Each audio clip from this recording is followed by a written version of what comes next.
आपने सुना होगा नालंदा में मुगलों ने आग लगा दी। नालंदा में क्या था? विश्वविद्यालय, दुनिया भर के लोग पढ़ने आते थे। क्या हुआ कि उस समय का एक मुगल शासक था, उसे ना बीमारी हो गई, क्षय रोग हो गया। तो पता चला, उसने बड़े वैद्य दिखाए, बड़ा उपचार कराया, पर उस मुगल शासक की बीमारी ठीक नहीं हुई। तो किसी ने बताया कि जो नालंदा है, यहां बड़े बड़े विद्वान रहते हैं और इनके पास सबका उत्तर है, सब बीमारी का इलाज है। तो उस मुगल शासक ने उस विद्यालय में जाके कहा कि भाई हमें बीमारी हो गई है, यदि आप लोगों के पास इलाज होए तो कराओ।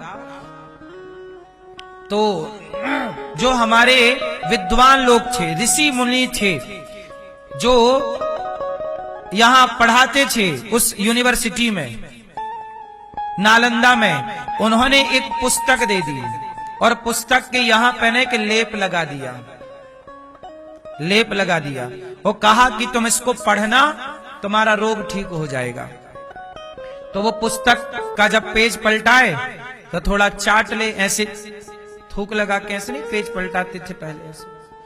तो जैसे ही वो यहां पन्ना पलटाए तो उसके हाथ में यहां पे कुछ लगा था दवाई, और तो वो उसको चाटे और पढ़ता जाए, चाटे पढ़ता जाए। 1 महीने में उसका रोग ठीक हो गया। तब उस मुगल शासक को लगा, हे भगवान, इन हिंदुओं के पास तो हर बीमारी का इलाज है, सारा ज्ञान है, क्या करें? बोले ये हम पे हावी हो जाएंगे, चलो इनके पुस्तकालय में आग लगा दो। तब हमारे नालंदा में आग लगा दी। आपको पता है वो आग कितने महीने तक जलती रही? कहते हैं सालों तक वो आग, मतलब आग को भी सालों लग गए पुस्तकों को जलाने में। कितनी पुस्तकें, कितना ज्ञान था इस सनातन के पास, कितना वहां कलेक्शन था पुस्तकों का, कि आग को भी सालों लगे संग्रह को जलाने में। ये केवल इतिहास के पन्नों में केवल लिखा हुआ है।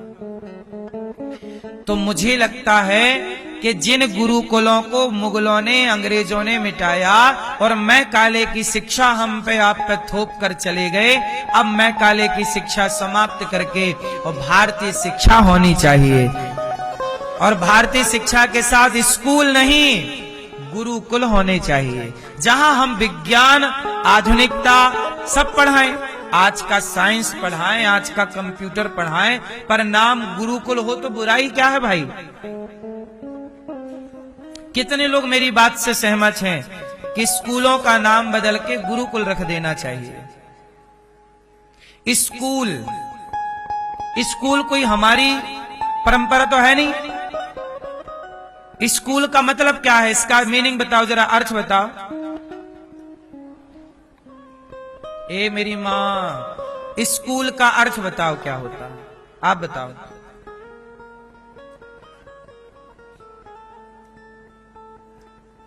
इसका असली नाम है यीशु, यीशु कुल। क्या नाम है? जोर से। यीशु, यीशु की पूजा करते हैं ना, मानते हैं क्रिश्चियन लोग। तो क्रिश्चियन लोगों ने स्कूल बनाया, तो ये यीशु का कुल। अच्छा, हम लोगों की नकल की, हमारा था गुरुकुल, हमारा था, तो हमारी नकल कर ली, गुरुकुल नहीं यीशु कुल बनाओ। और मुगलों ने, अंग्रेजों ने, चूंकि अंग्रेज ईसाई थे और ईसाई परंपरा किसको मानती है? यीशु को। तो गुरुकुलों को जलाया और यीशु कुलों की स्थापना करते चले गए। अब हम लोग यीशु कुल को अपना मान लिए। हमारा यीशु कुल नहीं है, हमारा गुरुकुल है। भारतीय परंपरा में यीशु कुल नहीं, वेद पुराणों में, रामायण में लिखा, रामचरितमानस में, गुरु ग्रह पढ़न गयऊं रघुराई, अल्पकाल विद्या सब पाई। तो गुरुकुलों का जिक्र वेदों में, पुराणों में, महाभारत में है, पर यीशु कुल का उल्लेख हमारे सनातन में नहीं है। इसलिए यीशु कुल, अब अंग्रेज चले गए तो यीशु के कुल का यहाँ क्या काम? जब वो थे तो उन्होंने अपने कुल बढ़ाना, मतलब अपने लोगों को बढ़ाना वो करते थे। अब आपका बच्चा यीशु कुलों में पढ़ने जाता है, सरकार को बदलाव चाहिए और यीशु कुलों को नहीं, गुरु कुलों की स्थापना हो। आपकी अपनी, अच्छा हमारे यहां नाम तो बदले गए, जैसे प्रयागराज का नाम अल्लाहाबाद किया गया, बोलो हाँ। हमारे देश में बदलाव मुगलों ने किया और हमारी भारत में सबसे बड़ा तीर्थों का राजा प्रयागराज है, बोलो हाँ। सोचिए प्रयागराज का नाम क्या रख दिया, अल्लाहाबाद। इलाहाबाद तो हम लोग बोलने लगे, असली नाम है अल्लाहाबाद, ALL है, हाँ या ना, अल्लाहाबाद, अल्लाहाबाद। जबकि क्या है, बाद में योगी जी ने उसे ठीक किया, जैसे अल्लाहाबाद को प्रयागराज पुनर्स्थापना किया गया, ऐसे हमारे गुरुकुलों को भी पुनर्स्थापना करने की जरूरत है। और यीशु कुलों को विदा, जैसे अंग्रेज विदा हो गए तो यीशु कुल भी, ये स्कूल नहीं है, यीशु कुल है। क्या है ये, कितना गहरा षड्यंत्र है और आप समझ ही नहीं पाते। और हम लोग आपको समझाते हैं तो लोग हम लोगों का विरोध। अब देखो हम लोग समझाएंगे आप लोगों को तो किसी की आंखों में तो हम लोग खटकने ही लग जाएंगे। नहीं समझे आप बात को? जब हम लोग इतना साफ साफ बोलेंगे तो किसी की आंखों में तो हम लोग खटकेंगे और वो रास्ते से हटाने के लिए लाख प्रयास करते हैं, लाख कोशिश करते हैं। क्या करें भाई, भारत का रहने वाला हूं, भारत से प्यार करता हूं, जिए चाहे मरें पर बोलेंगे सच्ची बात।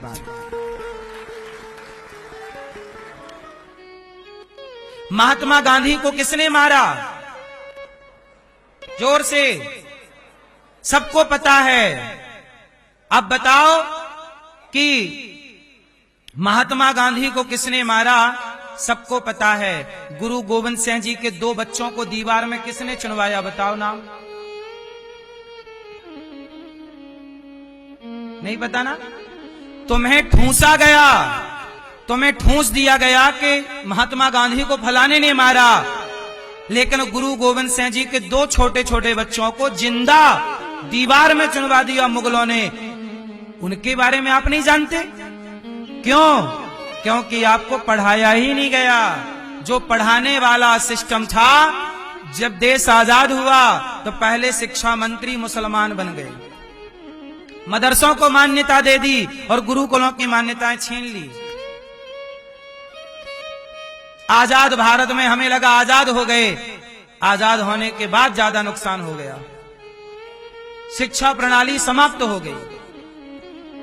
मैं पूछ तो रहा हूं कि बताओ, गुरु गोविंद सिंह जी के 2 बच्चों को दीवार जिन्होंने चुनवाया, क्या ये इतिहास नहीं पढ़ाना चाहिए? उत्तर दो, क्यों नहीं पढ़ाया? क्यों नहीं गुरु गोविंद सिंह जी की गाथा पढ़ाई, उनका शौर्य पढ़ाया, उनका बल, उनका क्या बलिदान नहीं था इस देश के लिए?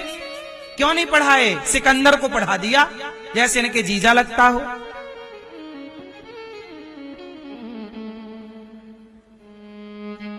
साहब बहुत गलत पढ़ाई हुई है इस देश में। जो यथार्थ में तुम्हें जानना था वो तुम जाने नहीं। छावा मूवी ना आती तो कोई छावा को ना जानता।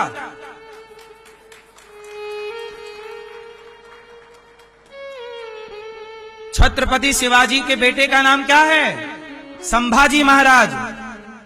संभाजी महाराज का इस देश में कितना बड़ा योगदान है। छावा मूवी ना आती, सच बताओ। मैं पहले से, छावा मूवी आने के पहले से मैं बताता था कथाओं में, लोग कहते महाराज पाखंडी है, तुम्हारा इतिहास तुम्हें बता रहे हैं, तुम्हारा बलिदान तुम्हें बता रहे हैं, तुम पाखंडी कह रहे हो। वो गुटखा बेच रहे हैं, वो दाने दाने में केसर कदम, ये सुपर डुपर स्टार है।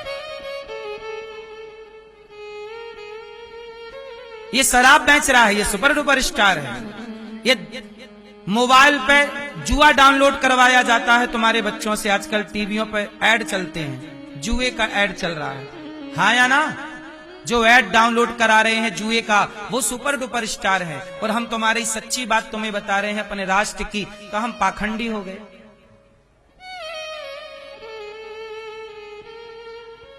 छावा मूवी आ गई, भला करे भगवान उन लोगों का जिन्होंने ये मूवियां बनाई, ठीक ठीक मूवियां।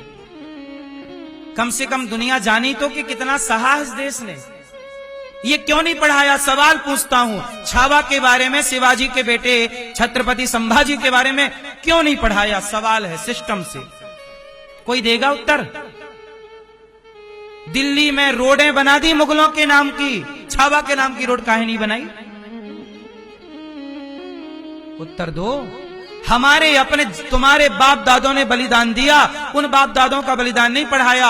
मुगलों का मुगलों का मुगलों का पढ़ो, दिन रात वही पढ़ो। ताजमहल किसने बनवाया? उत्तर दो। शाहजहां ने। लेकिन गुजरात में मंदिर तोड़ा। कौन सा मंदिर? उत्तर दो। शंकर जी का सोमनाथ। ताजमहल किसने बनवाया? ये पढ़ाया गया। सोमनाथ मंदिर किसने तोड़ा? ये भी पढ़ा देते थोड़ा? नहीं पढ़ाए, क्योंकि तोड़ने वाले तो उनके जीजा लगते हैं।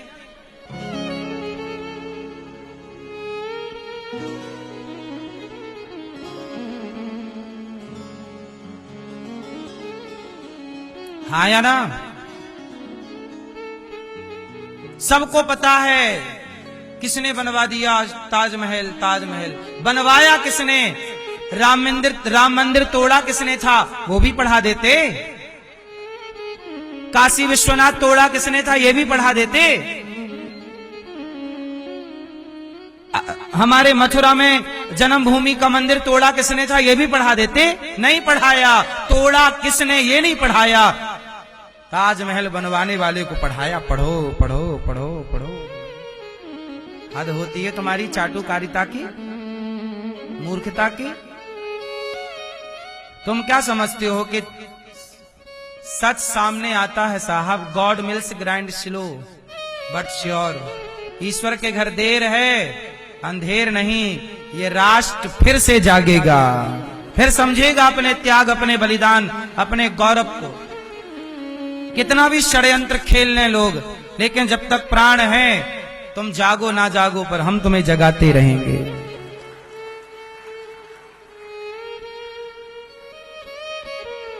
क्यों जी? जागना है। थोड़ा गूगल से, थोड़ा मोबाइल से दूरी बना के थोड़ा पुरानी पुस्तकें पढ़ना सीखो, पुराना इतिहास पढ़ना सीखो, अपने महापुरुषों का त्याग सीखो, त्याग पढ़ना सीखो। थोड़ा जोश लाओ अपने शरीर में, इस राष्ट्र के प्रति समर्पित हो जाओ।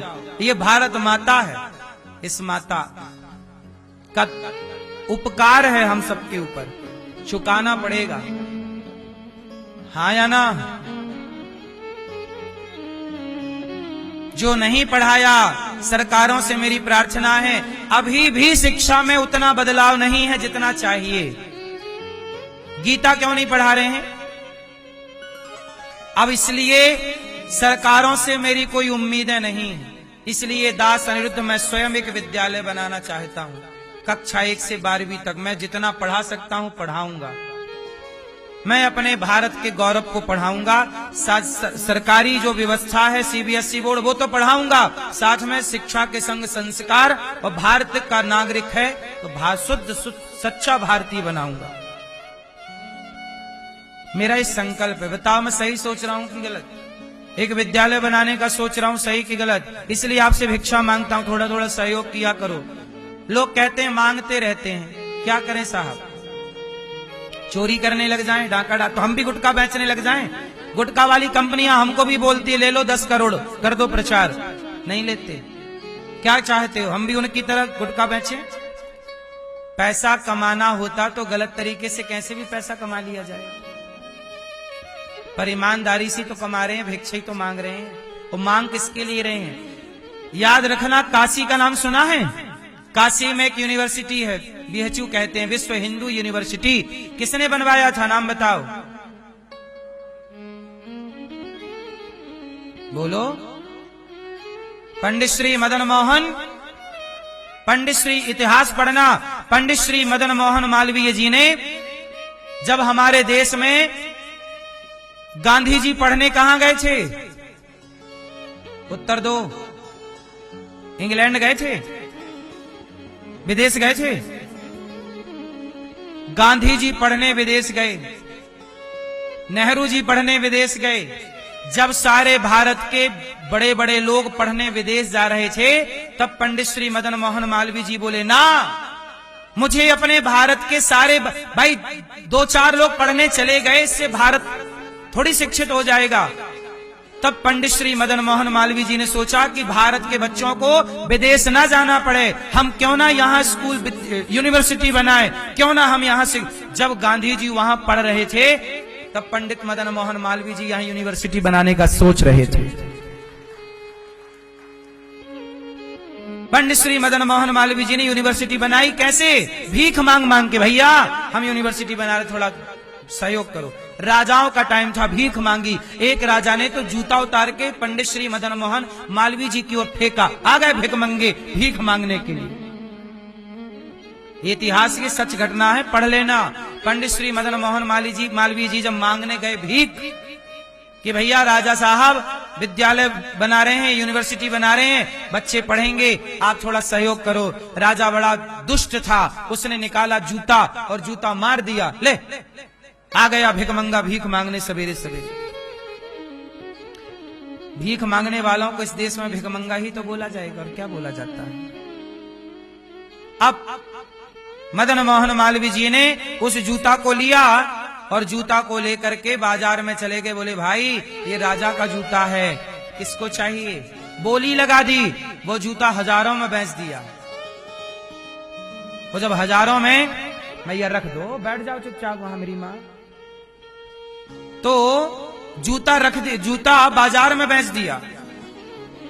और बाजार में बेच करके जब राजा को पता लगा कि इन्होंने तो मेरा जूता भी बेच दिया, तब राजा ने बुलाया, यहां आओ, तुम्हारे अंदर लगन है तो एक काम करो, चलो मैं तुम्हें भूमि देता हूं। सुनना ध्यान से इतिहास। पंडित श्री मदन मोहन मालवीय जी को बोला राजा ने कि चलो, तुम रात भर में जितना चल लोगे उतनी भूमि तुम्हारी हो जाएगी। पंडित श्री मदन मोहन मालवीय जी प्रणाम करते हैं काशी विश्वनाथ को, और प्रणाम करके वहां से पास में ही शुरू करते हैं चलना। आपको पता है काशी में, काशी विश्वनाथ जी के पास ही वेचू है ना, बहुत दूर नहीं है। वहीं चलना शुरू किया, और पूरी रात जब आप लोग सो रहे थे, तब पंडित श्री मदन मोहन मालवीय जी इस देश को यूनिवर्सिटी मिले, इसके लिए चल रहे। पूरी रात चले साहब, 5 मिनट बैठे नहीं कि 5 मिनट बैठूंगा तो विद्यालय की भूमि कम हो जाएगी, क्योंकि आगे काम आएगा। चलते रहे, और सूर्योदय होते ही जहां से चले थे वहां के खड़े हो गए। तो जितने पे पंडित श्री मदन मोहन मालवीय जी चले, पैरों से नापी, वो राजा ने सारी भूमि विश्व हिंदू यूनिवर्सिटी के नाम से दी। आज भी वो भूमि सरकार के नाम पर है, मतलब सरकार के अंडर पे है। वो पंडित श्री मदन मोहन मालवीय जी लेकर के नहीं गए, वो इस राष्ट्र को दे करके गए। और आज भारत की सबसे बड़ी यूनिवर्सिटियों में एक यूनिवर्सिटी बीएचयू है, हाँ या ना, जहां दुनिया की सारी भाषाएं पढ़ाई जाती हैं। दुनिया की सबसे बड़ी यूनिवर्सिटियों में एक यूनिवर्सिटी बीएचयू है, काशी में विश्व हिंदू यूनिवर्सिटी।